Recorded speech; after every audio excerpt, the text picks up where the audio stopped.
Are you also concerned about the Appointments Committee? We all are, aren't we? I'm concerned, you are concerned. Parliament's Appointments Committee, Alexander Fenyo-Markin and the Right Honourable Ahiafo's committee. Ahiafo is the First Deputy Speaker of Parliament. He's chairing the committee. We are worrying them. We are telling them that they are not asking the right questions. Look at the situation of the Minister for Health, for instance.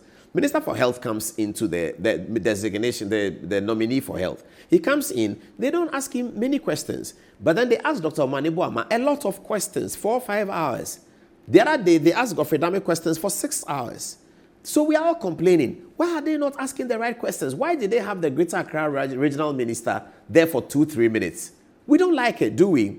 I'm here to tell you something very interesting, and that's why I'm holding in my hand the 1992 Constitution. I'm holding in my hand the 1992 Constitution. Now, the Appointments Committee is actually doing an excellent work. I'm sorry to disagree with a lot of us, but in the next 5 minutes, I'll show you why.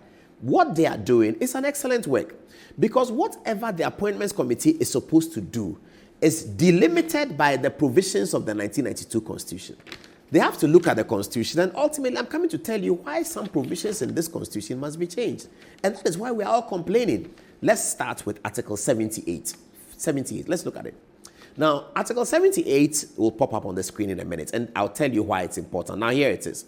This Article 78, Ministers of State shall be appointed by the President with the prior approval of Parliament from among members of Parliament or persons qualified to be elected as members of Parliament, except that the majority of ministers of state shall be appointed from among members of Parliament. So this is the criteria.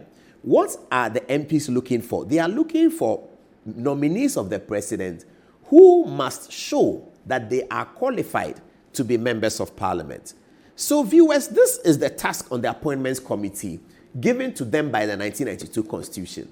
The 1992 Constitution did not say that Appointments Committee members should check whether the nominee is suitable for the position that he has been nominated for. That's not what they say. They are not checking the suitability. They are not checking the suitability of the candidate. No. They are checking whether that candidate is qualified to be a member of Parliament, and they have a responsibility to make sure that the nominees coming from the President, by the time they finish, the majority of ministers have been drawn out of Parliament. That's all they have to do. So what is the qualification of a member of Parliament? Viewers, I hope you get what I'm trying to say. I agree with you. We are all on the same page. There should be more questions asked of a health minister. Health is important to us. They're asking so many questions of a defense minister, and they're asking so many questions of a foreign affairs nominee. They are not asking questions of the health minister. They're not asking any question, etc., etc. But what they are doing is an excellent job, because they are doing more than they have been told by the Constitution to do. The Constitution has told them in Article 78 that find out whether these nominees of the President are qualified to be members of Parliament. Simpliciter. That's all they are asked to do. Are they qualified to be members of Parliament? If they are qualified to be members of Parliament, that's the end of the story. How do you check whether a person is qualified to be a member of Parliament? Article 94. Let's look at it. Article 94 will pop up in a minute, and then we can all read it. I have my Constitution with me, but yeah, here it is. Article 94. Subject to the provisions of this article, a person shall not be qualified to be a member of Parliament unless A, he is a citizen of Ghana, has attained the age of 21 years, and is a registered voter. These are one of the fundamental things that Parliament is checking with our minister nominees, because they said they should check whether they can be members of Parliament.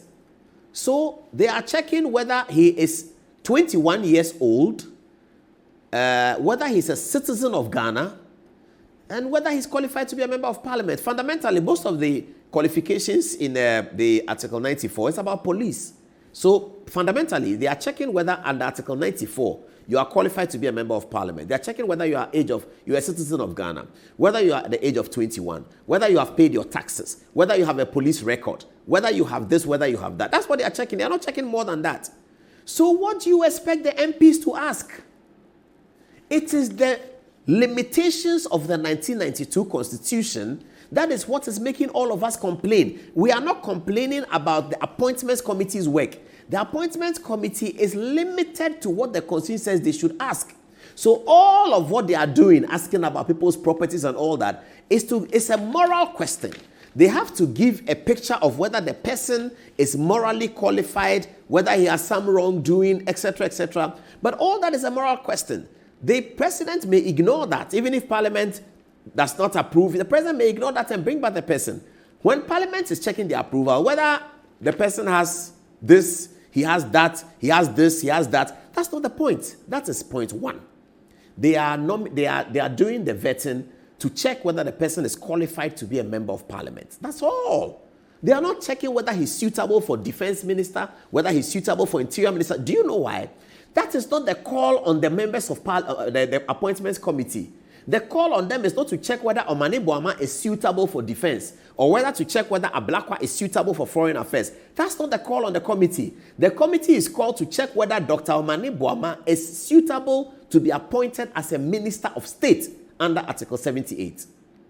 When the deputy ministers come, the Parliament Appointments Committee will be checking whether this individual, X or Y, is suitable under the Constitution to be appointed as a deputy minister in Article 79.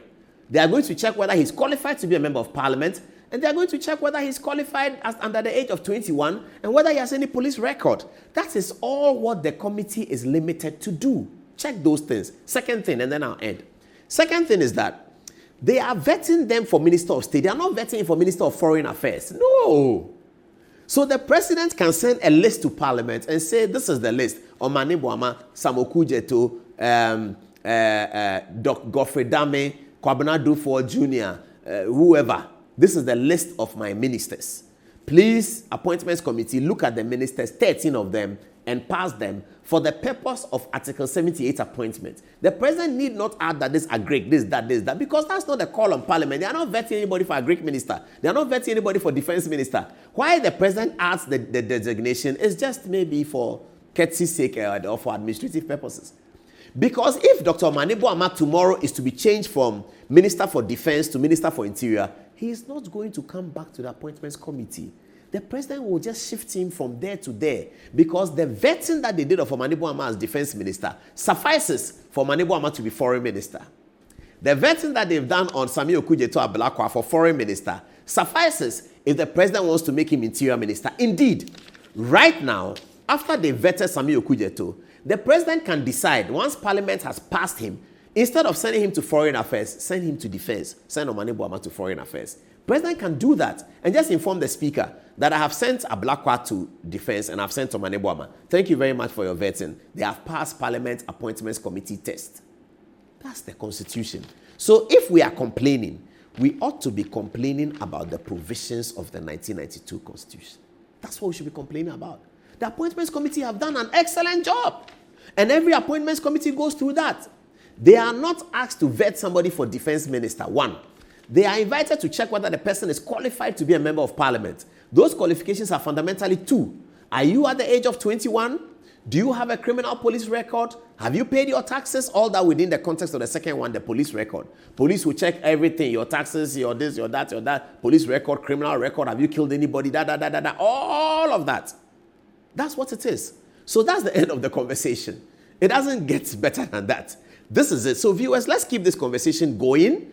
Let's see your text message. It's a podcast, so we'll come with part 2, part 3, part 4, part 5. So let's see your text message, and I'll come with a part 2. But this is it. We are asking for a constitutional amendment to amend Article 78 and add something else to it. That's what we need to do. If we can do that, we can have a better vet. You see, because in America, the last thing I'll say, in America, when the president nominates you for AGRIC, you go to the AGRIC committee for them to interview you. That's American Parliament on the left of your screen, Ghana Parliament on the right of your screen. In America, you go to the AGRIC committee and the AGRIC interviews you. if for some reason the President of the United States wants to shift you from agric to defense, you go back to Parliament. You go now to the Defense Committee. Before you went to the Agric Committee. If you are going to be Foreign Minister, State Department, you go to the Committee for Foreign Affairs. If after that the President is shifting you to Interior, Homeland Security, you go to the Homeland Security vetting. Ghana is not like that. The 1992 Constitution has designated it differently. A lot of power has been given to the President of Ghana, elected under this Constitution. When he sends his ministers to Parliament, he doesn't send them to Parliament to be interviewed for the designation he's giving them. He sends them to Parliament so that they are interviewed to qualify as a minister under Article 78. That is why when he's changing it, the minister doesn't go back to Parliament. But if you're a deputy minister, you are being made a minister, you go back to Parliament. So kudos to Parliament, but what we need is an amendment of the Republican Constitution of 1992. Let's continue enjoying the vetting and see what happens.